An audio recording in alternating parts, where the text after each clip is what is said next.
Kaixo, arratsaldeon. Hola, buenas tardes.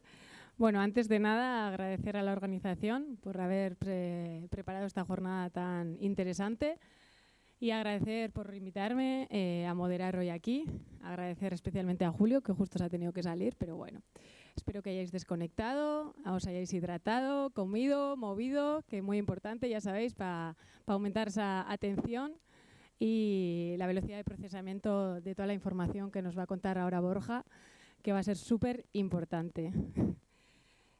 Como sabéis, la ética en la comunicación deportiva es un tema crucial para garantizar la veracidad, la responsabilidad y la integridad en la difusión de la información del deporte.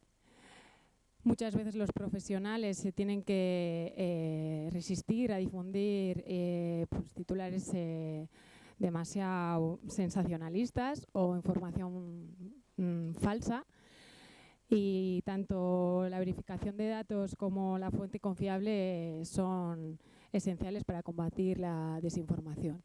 Y para todo esto, para hablar de todo esto, hemos traído al profesional Borja Osés García, que él es licenciado en Derecho, especializado en Derecho Deportivo, asesor jurídico de la Dirección de Deportes del Gobierno Vasco y asesor jurídico de la Agencia Vasca de Antidopaje, de diferentes federaciones y clubes, y nos hablará hoy, va a profundizar sobre la ética en la comunicación deportiva frente a bulos, clickbait y demás desinformación.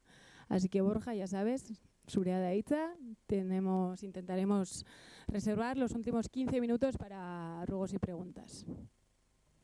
Eskerrik asko, ante todo arratsaldeon, buenas tardes, agradecer, como no puede ser de otra manera, la invitación a la oportunidad que se me dio cuando se me llamó ya hace un tiempo para tener la oportunidad de venir a comentar o de partir con los y las presentes una cuestión que, bueno, pues que en un foro de comunicación pues tiene importancia, ¿no?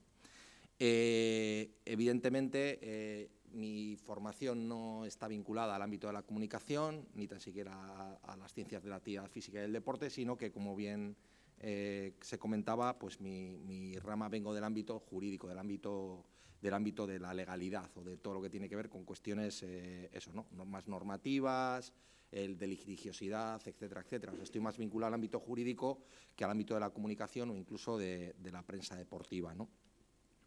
Y, bueno, tratándose de una jornada que versa sobre deporte, comunicación y multimedia, he considerado oportuno, ciñéndome un poco a las cuestiones que se ponen como titular o como introducción de esta breve charla que me corresponde impartir, quiero centrarlo en cuestiones que tienen que ver con ámbitos jurídicos o ámbitos legales que se plantean en la comunicación, especialmente en los últimos tiempos, como consecuencia de, pues eso, ¿no?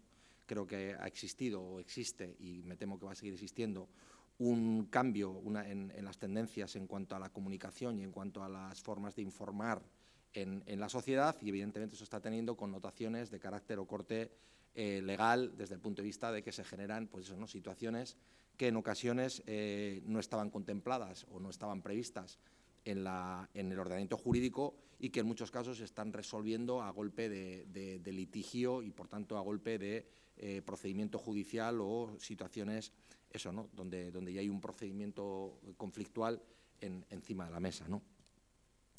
Por tanto, un poco, aunque el título, y el título es, y va a seguir siendo, de lo que me corresponde hablar, de ética en la comunicación deportiva frente a bulos, clickbaits y demás desinformación, creo que es bueno centrar todo esto en lo que sería una especie de introducción previa, pero que es muy importante, en mi modesta opinión es muy importante, que son lo que yo vengo a denominar son cuestiones jurídicas, cuestiones legales en torno a lo que es el derecho a la información y en torno a lo que es ciñéndolo más en el ámbito de la comunicación deportiva, ¿no?, o de la información deportiva, ¿no? En principio, en primer lugar, tenemos que decir que estamos hablando, cuando hablamos del derecho a la comunicación, derecho a la información y demás, de un derecho fundamental. Es decir, hablamos de un derecho, pero que además tiene la consideración de derecho fundamental. Y es un derecho fundamental que tiene incluso amparo en los textos de máxima validez o de máxima amparo desde el punto de vista internacional, como es la Declaración Universal de Derechos Humanos. Es decir, que estamos hablando, cuando hablamos de información, de un derecho consagrado universalmente y con rango fundamental, como así, por otro lado, nos encontramos en el texto constitucional. El artículo 20 de la Constitución española consagra el derecho a la información y a la comunicación como un derecho fundamental, que esto tiene una serie de consecuencias, y es que es un derecho, vamos a denominar de top, de los derechos más protegidos, de los derechos más protegibles, de los derechos que más interés suscitan, tanto para el legislador como también cada vez que se plantea un litigio o controversia, ¿no? Cuando hablamos del derecho a todo esto que venimos a denominar la información, hablamos de expresar y difundir pensamientos, ideas y opiniones, y también a comunicar y recibir libremente información veraz. Y el concepto de veracidad es un concepto importante, y esto está realizado o está pensado para cualquier medio de difusión conocido o por conocer. Es decir, estamos hablando fundamentalmente, históricamente, hablamos de los medios de comunicación escrita, de medios de comunicación audiovisual, radio, televisión, etcétera, etcétera, pero como todos y todas sabéis, pues la irrupción de las nuevas formas de comunicación a través de redes sociales y a través de canales hasta ahora no conocidos, pues ha supuesto una cierta revolución en nuestra sociedad y, por tanto, en las formas y modos de comunicarse, ¿no? He hecho mucho hincapié hace un momento en el concepto veracidad, y aquí es donde empieza a existir un primer problema, y es que de la misma manera que hablamos de que es un derecho fundamental, nuestro texto constitucional y nuestras normas no amparan un derecho a contar cuestiones que pueden no ser verdad, porque esto generaría desinformación en lugar de información. Vamos a diferenciar de otra vertiente del derecho a la información, que también es una cuestión que forma parte del derecho a la información, pero es lo que se ha venido a denominar el derecho a la información ciudadana, que tiene que ver con todo lo que se ha venido a acaparar dentro de lo que es el concepto de transparencia. Como no sé si saben, hace ya unos años se estableció que determinados contenidos, determinadas informaciones tienen que ser de dominio público, tienen que ser accesibles para la gente. Esto también es derecho a la información. No es un derecho a la información desde el punto de vista cotidiano, desde el punto de vista de medios de comunicación que difunden o informan a los ciudadanos, sino que, en este caso, se trata de información institucional que tiene que cumplir unos requisitos a nivel de transparencia. ¿Para qué? Para que la sociedad sea conocedora de una serie de datos e informaciones que afectan a determinadas contrataciones, a determinados cargos públicos y a determinadas situaciones que se plantean, ¿no? Esto ha generado una suerte de, digamos, de striptease, por llamarlo de alguna manera, por parte de muchas administraciones, por parte de muchas personas que, evidentemente, cuando acceden a sus cargos, pues tienen que renunciar a una parcela importante, que es la parcela a ciertas dosis de intimidad o de externalizar datos e informaciones que les corresponden. Yo les invito a todos y a todas las presentes que un día cojan cualquier administración pública, por ejemplo, bien sea a nivel de ente local, bien sea a nivel de foral, bien sea a nivel autonómico, bien sea a nivel estatal, entren en una página web, apartado de transparencia, información institucional, información económica, etcétera, etcétera, y ahí podrán ver datos muy importantes de la vida y de la situación de cada persona. Y eso también es un derecho a la información, y es un derecho a la información institucional que forma también parte, no del artículo 20 de la Constitución, pero sí de un deber que nos hemos autoproclamado en la sociedad, que es de que las personas que ocupan ciertos cargos tienen que demostrarnos lo que tienen. Bueno, pues esto sería cuestionable. ¿Por qué los cargos públicos tienen que demostrar o tienen que publicitar lo que tienen? Es decir, en muchos casos entras y un cargo te aparece si tiene una vivienda comprada, si tiene un crédito hipotecario, si tiene no sé qué vehículo, si tiene no sé qué parcela, si tiene no sé cuánto dinero en un banco, si tiene no sé cuántas imposiciones a plazo fijo, si tiene... Esto es curioso, de muchísimos cargos hacen un auténtico striptease, digamos, de su patrimonio y de su situación, porque muchas veces en torno a esta situación puedes llegar a prever si está casado en gananciales, si está casado en separación de bienes, o sea, muchísima información que aparece en la web de transparencia.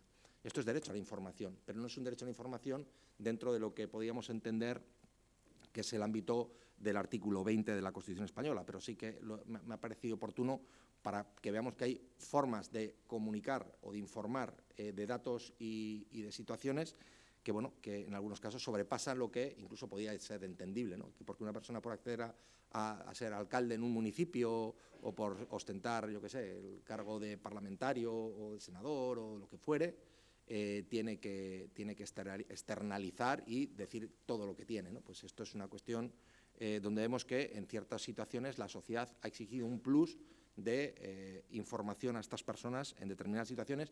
Como consecuencia, parece ser que, pues bueno, pues que lo que se quiere es que la gente conozca cuál es el patrimonio de la gente, pensando en que se sepa realmente cuál es su origen y cómo puede estar, digamos, en determinados momentos de su paso por el cargo o por la situación que haya resultado, ¿no?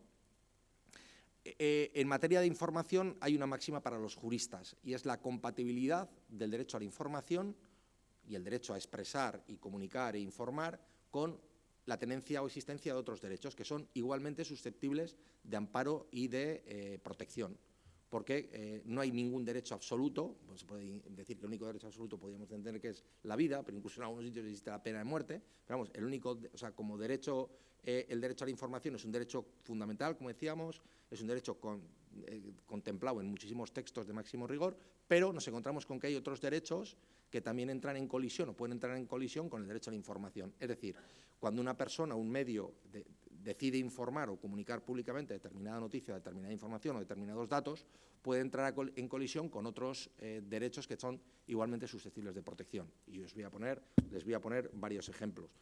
Siempre se invoca normalmente un derecho también que es fundamental, que es el derecho al honor, intimidad y la propia imagen. Un derecho que está reconocido también en el texto constitucional y que es susceptible también de amparo. Pero es que además de este tenemos otros derechos, como puede ser el derecho a la protección de los datos de carácter personal o otra serie de datos que requieren de una protección igualmente destacable, ¿no? Y entonces aquí es donde surge la mayoría de los grandes problemas a los que se suele enfrentar el mundo de la comunicación, ¿no? Hasta dónde llega el derecho de comunicar e informar. Es decir, y aquí ya empezamos a incorporar elementos de esto que se ha venido a denominar ética en la comunicación deportiva, ciñéndolos ya al ámbito deportivo, y voy a intentar orientar mi exposición a lo que es el ámbito del deporte. Digo que es muy importante porque al final cada vez que hay demandas que tienen que ver, demandas, querellas que tienen que ver, son situaciones donde alguien que se siente ofendido plantea ante un determinado medio de comunicación o ante determinado periodista o ante determinada persona o ante determinada red social o demás, o persona que está detrás de una red social, plantea acciones, digamos, de querellarse o demandar a alguien que ha difundido determinados datos e informaciones que puede entender injuriosos, calumniosos, vejatorios o llamarle como quieran, y aquí se plantea el primer problema, es decir, ¿qué tiene una mayor o mejor protección? ¿El derecho a la información o el derecho al honor? Aquí realmente los jueces y magistrados en las resoluciones que suelen hacer dicen que son derechos que hay que tratar de compatibilizarlos y nos dan una serie de pinceladas que son las que les voy a exponer ahora, ¿no? Por ejemplo, suelen decir que evidentemente una persona cuanto más exposición pública tiene o cuanto más situación de ostentar un cargo, ostentar una responsabilidad, tener una proyección pública por ser una persona de reconocida prestigio, de determinada prestaciones en el ámbito deportivo, en el ámbito social, en el ámbito cultural y demás, tal, pues tiene, o en el ámbito musical o en cualquier rama o ciencia, pues tiene una mayor exposición pública y lo tiene que aceptar.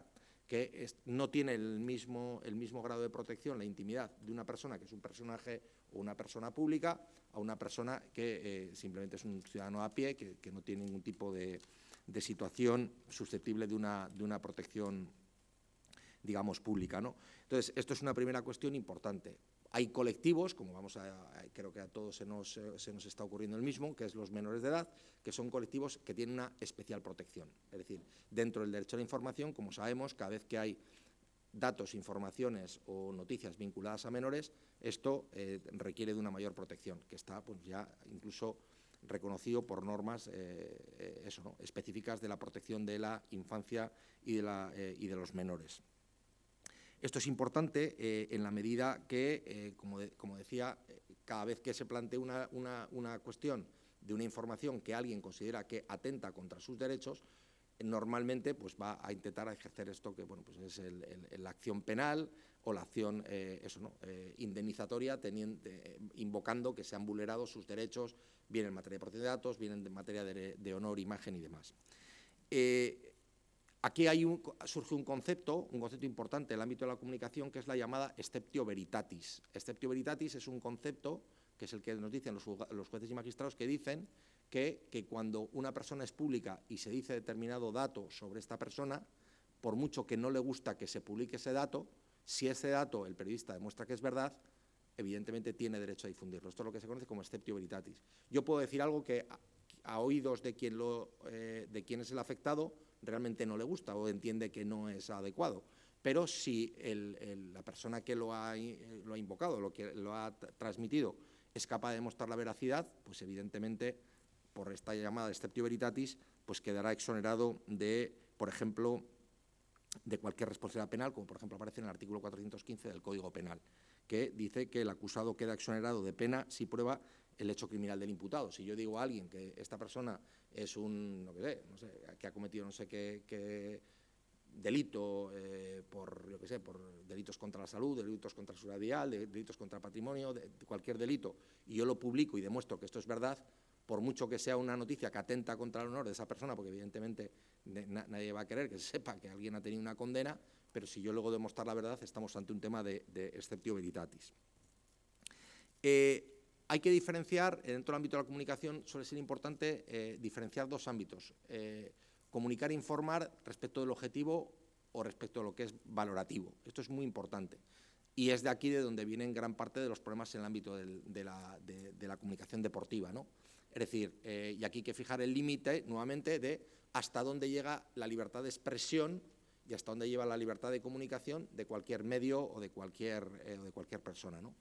Se admite el derecho a la crítica, se admite el derecho a la expresión, incluso sátira o incluso el hablar de una manera, pues bueno, pues ciertamente contraria a la manera de proceder de cualquier persona y demás y tal, pero con un límite, y es que evidentemente no se puede llegar a situaciones que sobrepasen el ámbito de la sana crítica o de lo que es una valoración subjetiva sobre determinados ámbitos. Se puede opinar, pero evidentemente todo tiene un límite, ¿no? Y esto es importante en materia de información. Precisamente, una de las cuestiones que más creo que problemática está generando en el ámbito de la comunicación deportiva, el ámbito de la comunicación deportiva, es todo lo que tiene que ver con el ámbito de la investigación. Investigar para difundir. Esto es un auténtico problema. ¿Por qué? Porque nos estamos encontrando hoy en día con que muchos medios de comunicación se están especializando. Hay medios hoy en día, yo creo que hay en el ámbito del deporte, medios que han visto en el periodismo de investigación deportiva un filón. ¿Por qué?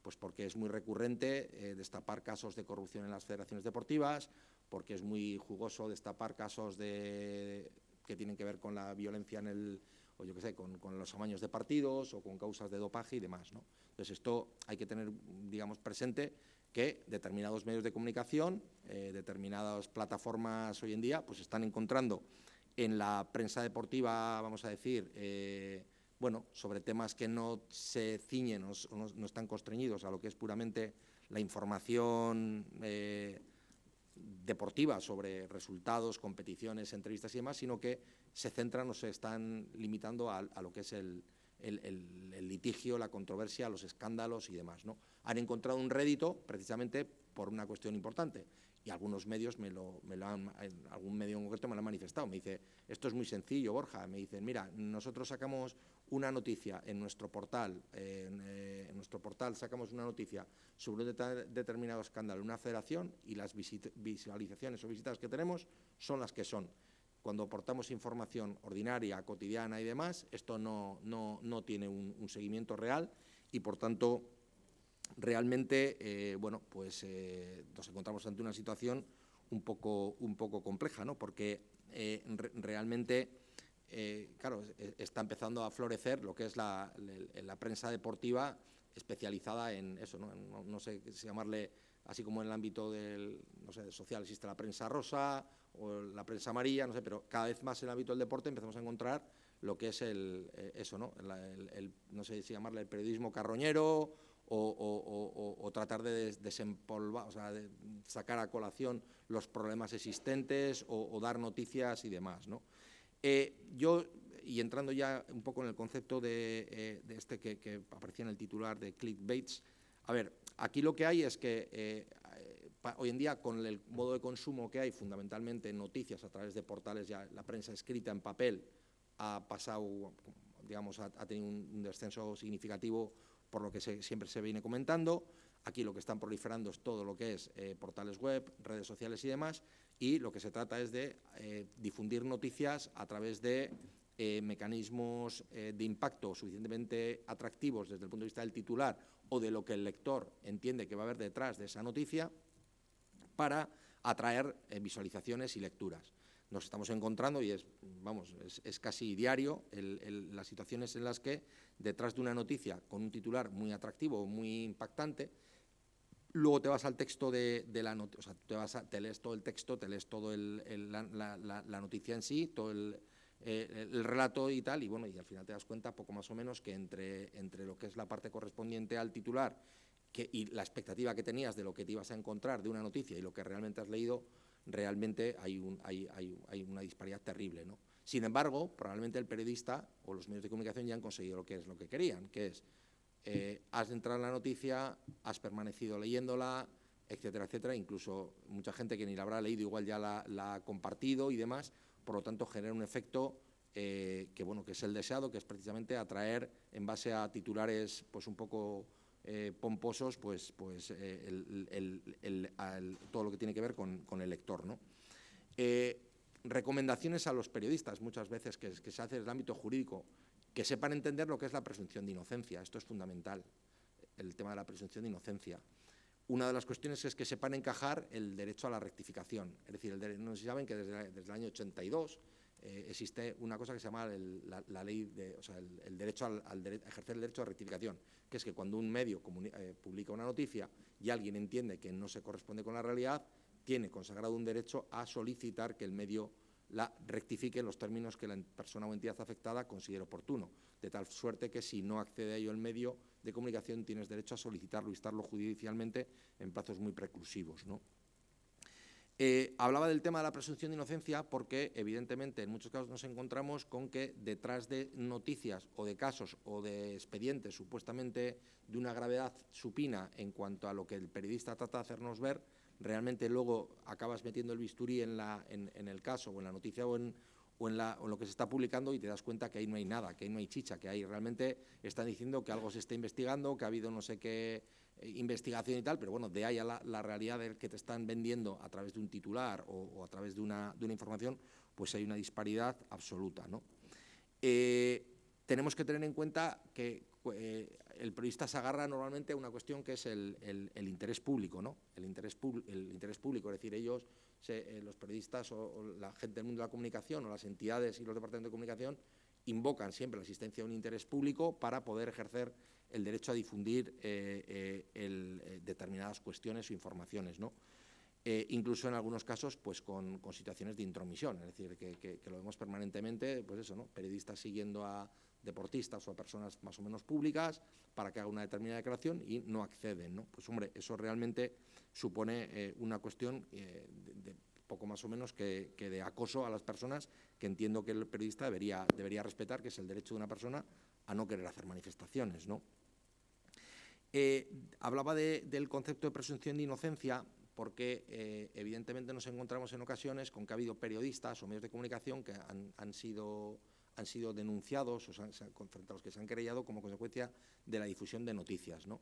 ¿Por qué? Porque hace falta ser muy exquisito en utilizar conceptos, ¿no? Es decir, en el ámbito jurídico muchas veces la diferencia entre conceptos y la diferencia o el matiz a veces entre expresiones que para una persona media de la calle pueden ser lo mismo, no lo son.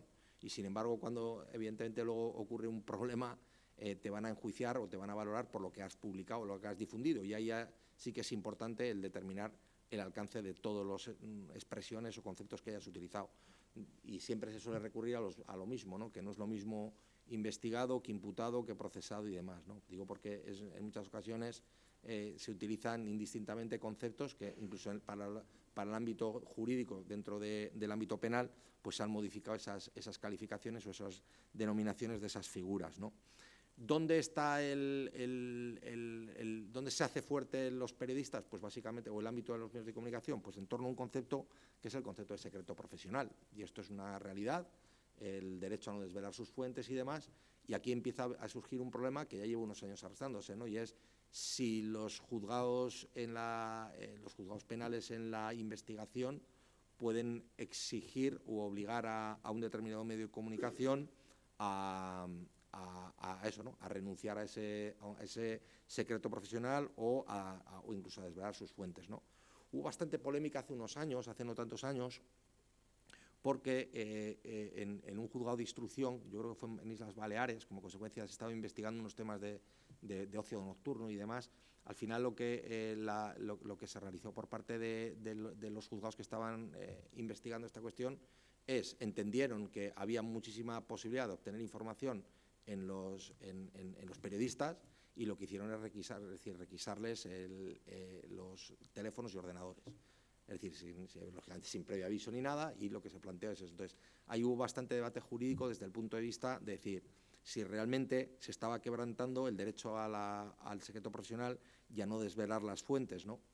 Lo que en la motivación de los autos de los juzgados, que tenían un cierto interés para los juristas, venía a decir que, hombre, que se trata de derechos casi absolutos, pero no absolutos. Es decir, que un periodista o los medios de comunicación tengan derecho a manifestar que no van a desvelar quién les ha facilitado determinada información o cómo han podido acceder a determinados datos e informaciones, pues tiene un límite, ¿no? Y en este caso entendía la justicia penal o los ámbitos, los juzgados y tribunales, que existía un derecho más susceptible de una mayor protección o de un mayor valor, y que por tanto procedía resultaba posible el intervenir para intentar desvelar la existencia de un delito, ¿no? Importante también, una de las cuestiones que empiezan a mí a preocuparme es que veo que en muchas noticias, sobre todo en portales y demás, portales web y demás, básicamente se han convertido en recopiladores de noticias, en el que en muchas ocasiones yo creo que hay incluso una vulneración de derechos de propiedad intelectual propiedad intelectual y derechos de autor. ¿Por qué? Porque yo ya me he encontrado en muchas ocasiones en relación con prensa deportiva, de portales o medios de comunicación, que básicamente yo creo que casi incurren en lo que es el plagio o, digamos, directamente utilizar textos redactados en otros medios de comunicación para hacer suya la noticia. Evidentemente existe el derecho a la cita, existe el derecho a que un medio de comunicación diga o exponga aquellas cuestiones que puedan tener interés desde el punto de vista de eso, ¿no? De no sé qué determinado medio de comunicación ha publicado algo, pero cada vez vemos más eso, ¿no? Medios de comunicación o sobre todo en prensa de Internet, pues eso, ¿no? Auténticas, digamos, utilizaciones de plagios de textos realizados por otras personas. Y bueno, pues en ocasiones es una realidad que se da, ¿no?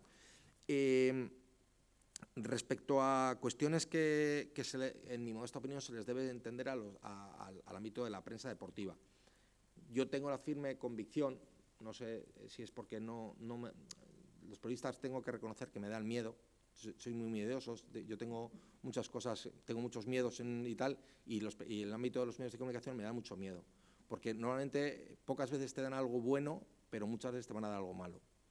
Y es así, es decir, es un miedo personal mío, quizás es porque vengo del ámbito jurídico y creo que es un colectivo para tenerle a cierta distancia. Es una percepción mía, porque evidentemente sé que muchas veces para ellos, para los medios de comunicación, el poder dar un buen titular es ponerte en un compromiso a un profesional del derecho, como es mi caso, que puede estar gestionando información excesivamente sensible o muy comprometida y demás, ¿no? Entonces, debo reconocer que los medios de comunicación y yo no es que no nos llevemos bien, es que me cuesta o me genera una problemática porque sé que ellos están en la obligación de hacer su trabajo, pero evidentemente en muchos casos mi trabajo es guardar sigilo y eso, y no desvelar pues mucha documentación e información que puedo tener.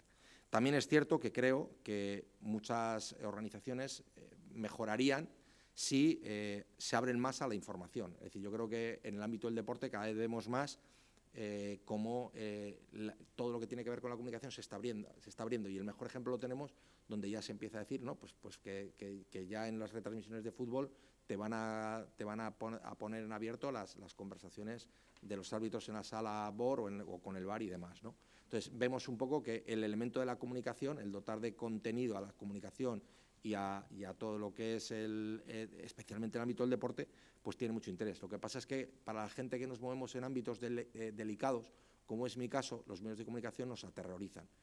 Soy una persona que trabaja, por ejemplo, uno de los ámbitos que trabajo, y probablemente es por el que se me invitó a esta jornada, es todo lo que tiene que ver con la lucha contra el dopaje, y evidentemente estamos hablando de materias muy sensibles porque afectan al derecho de personas, que en muchos casos son deportistas profesionales, en muchos casos afectan a temas de salud, y es un cóctel muy peligroso, ¿no? Y son materias que evidentemente pues son muy susceptibles de generar una problemática importante, ¿no? Desde el punto de vista de eso, ¿no? De que tengamos en cuenta, además, yo siempre digo que en el ámbito del dopaje existen muchas sanciones, ¿no? Existen las sanciones de suspensión, inhabilitación, multas económicas, pero existe la que suele ser la más terrible, que es la que llamo yo la pena de telediario, y esta depende de los medios de comunicación. Tan pronto un medio de comunicación se entera de un caso de dopaje, por ejemplo, nos encontramos con que el deportista ya recibe una primera sanción muy importante, que es el trasladar esa noticia a la opinión pública, con el consiguiente impacto que va a tener esto para su esfera profesional, para su esfera personal, para su esfera familiar, etcétera, etcétera, ¿no? Y en muchos casos estamos hablando de que es un problema, porque en muchos casos estamos hablando de expedientes que todavía no se han tramitado, hablamos de expedientes donde todavía no hay una sanción, no hay una suspensión, y en el mejor de los casos puede llegar a ocurrir que sea simplemente una muestra analítica que ha dado un resultado positivo, cuando ese deportista, por ejemplo, pudiera llegar a tener una autorización de uso terapéutico, ¿no? Entonces, cuando nos movemos en ámbitos o en situaciones muy delicadas, ¿no? Otra de las cuestiones que quiero apuntar es la necesaria implicación de los medios de comunicación y de todo el mundo de la comunicación en lo que es el ser colaborativos con los fines sociales. Es decir, quiero decir, por ejemplo, el ámbito de la violencia en el deporte. Es decir, yo creo que aquí los medios de comunicación juegan un papel fundamental. Y creo que hay que hacer falta hacer crítica, tenemos que ser críticos, la sociedad y los medios de comunicación forman parte de la sociedad, incluso cuando afectan a los nuestros. Es decir, que esto es un problema, porque veo a veces medios de comunicación muy timoratos con situaciones que afectan a nuestros equipos y a nuestras aficiones y demás. Yo personalmente he visto aficionados de la Real Sociedad apedrear y lanzar en 2 ocasiones en una misma temporada piedras, objetos y demás a autobuses de equipos vecinos. Y sin embargo no he visto una respuesta de los medios de comunicación del País Vasco con respecto a este tipo de situaciones. ¿Dónde están los medios de comunicación? Los medios de comunicación tienen que actuar de una manera absolutamente crítica contra ese tipo de prácticas. Y esto a veces no lo encontramos. Entonces, creo que hace falta más valentía por parte de los medios de comunicación para reaccionar a situaciones de estas. Porque probablemente si estas cuestiones se diesen en otros ámbitos, territoriales me refería, pues probablemente tengan otra perspectiva, ¿no? Digo porque creo que los medios de comunicación tienen que participar de una manera mucho más proactiva en la obtención de un bien común, que en estos casos es evitar que manifestaciones de violencia lleguen al deporte, y cuando llegan, que por desgracia de vez en cuando llegan, pues tienen que tener una respuesta, una reacción, cosa que vemos que en ocasiones no ha ocurrido. Y a veces he hecho en falta, y digo, joder, pero estos los medios, ¿cómo le pueden dar más importancia? ¿Cómo no pueden salir a criticar a nuestros propios aficionados? Porque estos son nuestros aficionados los que están haciendo esto. Entonces, ahí sí que pido, o considero que una de las cuestiones, y esto lo vinculo a la ética de la comunicación deportiva, es que en ocasiones ejercer correctamente una profesión es ser crítico con los tuyos. Es ser crítico con los tuyos, y esto lo tenemos que asumir. Parece a veces que solo queremos hacer mucha exocrítica, pero no tanta autocrítica, ¿no? Y los medios de comunicación deben formar parte incluso de trasladar a la sociedad cuando ocurren hechos, ¿no? Evidentemente, luego es importante que los medios de comunicación están enfrentados a situaciones, ¿no? en muchos casos de tener que aceptar normas muy estrictas para el ejercicio de su profesión, ¿no? Y en muchos casos vemos cómo en el ejercicio de la profesión de periodismo o en el ejercer el derecho a la comunicación, los profesionales de los medios se encuentran con una situación muy comprometida desde el punto de vista de que las entidades organizadoras pues ponen una serie de limitaciones, una serie de restricciones pues que comprometen de alguna manera o dificultan, ¿no? Y una buena prueba de ello, por ejemplo, estamos en un año olímpico, lo que pueden ser unos Juegos Olímpicos, ¿no? Es decir, si analizamos, por ejemplo, el manual de todo lo que tiene que ver de comunicación que impone el Comité Olímpico Internacional, por ejemplo, dentro de las sedes olímpicas, dentro de la Villa Olímpica, etcétera, etcétera, vemos que ahí se dificulta un montón pues cosas que tienen que ver con la utilización incluso de redes sociales por parte de deportistas, la posibilidad de acceso de medios de comunicación a determinadas áreas y demás. Pues esto realmente es una cuestión que, bueno, pues que también dificulta, ¿no? Todos los temas que tienen que ver con el ejercicio de la profesión y con llegar a los, por parte de, al final los medios de comunicación en muchas ocasiones dicen que ellos son meros tramitadores o trasladadores de la información a la sociedad, y vemos en muchas ocasiones con que la dificultad que comporta trabajar en el ámbito del deporte, ¿no? Es decir, desde el punto de vista de que el deporte, además, todo lo que tiene que ver con la comunicación en el deporte, yo cada vez que veo que está más tabicado, es decir, no hay nada más que ver hoy en día que los partidos, por ejemplo, la Liga de Fútbol Profesional tiene una escaleta perfectamente definida en cada momento a quién se entrevista, en cada momento qué es lo que se hace y demás, y evidentemente, pues bueno, pues está un poco dogmatizando todo lo que es la comunicación deportiva hasta el punto de eso, ¿no? De estandarizarla, y bueno, es un poco la realidad, ¿no? Estoy aquí haciendo, como están viendo, un recorrido rápido y un poco disperso, pero bueno, tratando de tocar distintos puntos de lo que es temas que tienen que ver con la comunicación deportiva y lo que tiene que ver con bueno, aspectos, algunos que tienen que ver con la ética y otros con cuestiones de legalidad, y es francamente difícil el poder, como les decía, soy jurista, no soy persona del ámbito del periodismo ni de la actividad física y del deporte, y lo miro todo con una perspectiva muy jurídica siempre, ¿no? Porque evidentemente es la rama que me toca vivir y es el área donde me desenvuelvo, y por tanto todo lo miro desde esa perspectiva jurídica, ¿no? Como creo que quedan 10 minutos, he preferido ceñirme al tiempo por si alguien desea decir cualquier... Muy bien, Borja, muchas gracias. Bueno, si hay alguna pregunta o alguien quiere realizar alguna pregunta.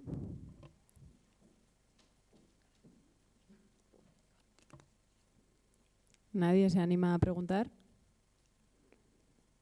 Bueno, pues si nadie se anima a preguntar, a mí me gustaría saber, Borja, como asesor jurídico de la Agencia Vasca de Antidopaje, ¿cuál es tu labor exactamente y si has tenido que enfrentarte a muchos límites pasados por parte de periodistas o has tenido que esconderte mucho de esta gente que está por aquí?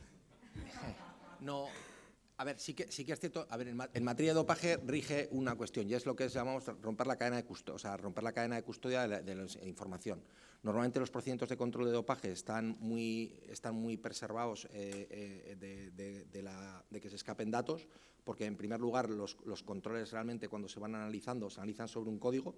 Nadie sabe a quién corresponde la muestra. Cuando llega un positivo, realmente solo la entidad titular del control es quien tiene a quién corresponde la muestra, por tanto pueden llegar a saber, en los laboratorios cuando analizan no saben a quién corresponde, entonces empieza todo, a partir de ese momento de que el laboratorio comunica una existencia de un informe analítico adverso, empieza la trazabilidad de todo lo que es el procedimiento. Mi experiencia es que mientras, y ya la agencia lleva desde el 2009 trabajando y realizando muchísimos controles, y también lo que veo en el ámbito nacional y en el ámbito internacional es que todo se conserva muy bien hasta un determinado punto. Y es que sale a partir de que sale de la agencia y que tienes que compartir la información con terceros. ¿Por qué? Porque llega un punto donde si suspendes provisionalmente a alguien o le tienes que imponer una sanción a alguien, para que esa sanción sea efectiva tienes que avisar a la entidad correspondiente. Y evidentemente ahí ya tienes que notificar a federaciones, tienes que notificar a organizadores, y ahí es donde ya, digamos, tu posibilidad de tener confidencialmente ese expediente, pues lo acabas perdiendo, ¿no?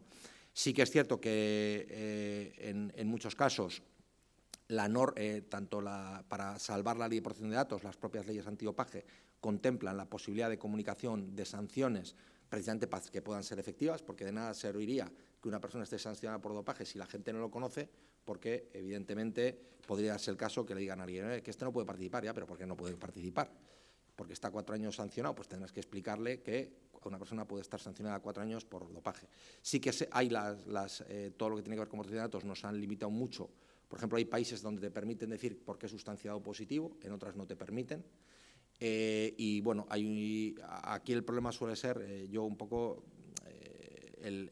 cuál es el momento en el que tienes que difundir, ¿no? Porque en muchas ocasiones tenemos que tener en cuenta que el concepto de positivo en materia de dopaje, que es el que funciona, no es un concepto válido, porque más de la mitad de los informes analíticos adversos de los positivos no acaban en una causa de dopaje porque son situaciones que están amparadas por un tratamiento médico justificado o terapéutico, bien pues gente que tiene asma, gente que tiene infiltraciones por tendinopatías y demás, ¿no? Por tanto, prácticamente la mitad de los casos de positivo que salen de un laboratorio realmente no acaban en un expediente sancionador, ¿no? Bueno, desde el punto de vista de los medios de comunicación, a mí lo que sí que me llama la atención es cómo, y esto sí que ya es una preocupación que tengo, es cómo en determinados casos que yo me ha tocado vivir, Operación Cursa, Operación Skype, Operación Strobo, muchas operaciones policiales de lucha contra el dopaje, de las operaciones serias, de donde estaba la Unidad Central Operativa de la Guardia Civil, donde estaba la policía y tal. Es decir, cómo los periodistas podían disponer de auténticos tomos y expedientes judiciales, cómo podían obrar en su poder. Yo es una cosa que decía, es decir, aquí esto es complicado, es decir, cómo me llama la atención, es decir, que te llame un periodista, estoy acordando uno además es un periodista con el que tengo, casualmente con el que tengo muy buena relación, y me dice, oye, que no sé si te has dado cuenta que en la página 37 del tomo 4 dice que no sé qué día fueron a Andorra y tal, y joder, pues este tío tiene el expediente. Y evidentemente, entonces, joder, me llama muchas veces la atención cómo eso, a ver, eso es dos cosas, es que ellos hacen muy bien su trabajo y que alguien no ha hecho bien su trabajo.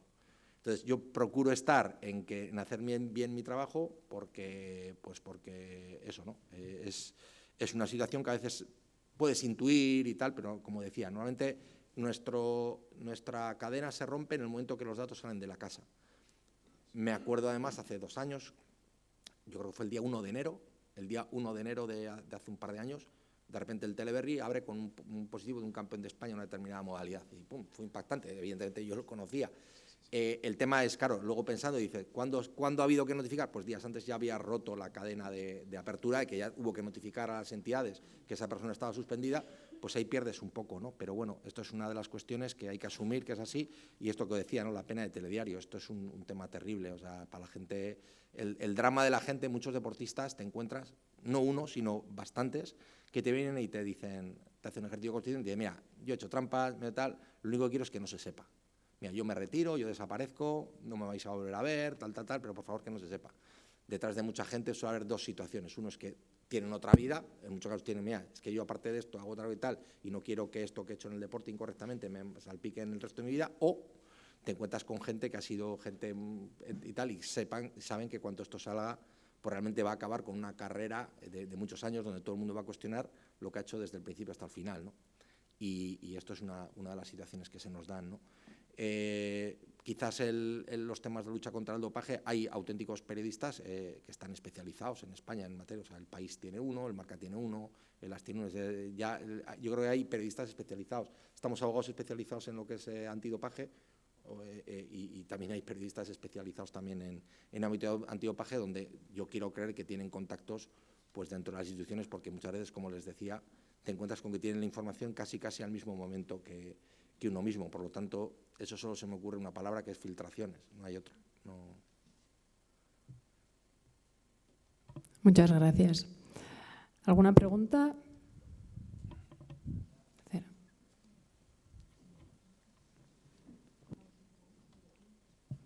Bueno, pues si quieres añadir algo y si no, pues damos por finalizado. Pues nada, agradecer a la UPV, por cierto, universidad en la que yo estudié, y eso, pues la oportunidad que me ha dado de venir aquí y bueno, y conocer este magnífico edificio que, por cierto, pese a ser de Bilbao, no lo conocía. Y nada, y eso, el aplaudir todo este tipo de iniciativas de maridaje o de combinación entre lo que es distintas ramas. Creo que a veces la interconexión entre distintas ramas tiene mucha aportación, en este caso ante comunicación y actividad física y deporte, y es un poco eso, ¿no? Lo que yo creo que aporta eso, ¿no? El generar sinergias entre distintos ámbitos, porque al final, de alguna manera, como ocurre con la comunicación deportiva, eso no deja de ser la combinación de información y deporte. Y nada, agradecerles la asistencia y muchas gracias a la organización. Gracias a ti.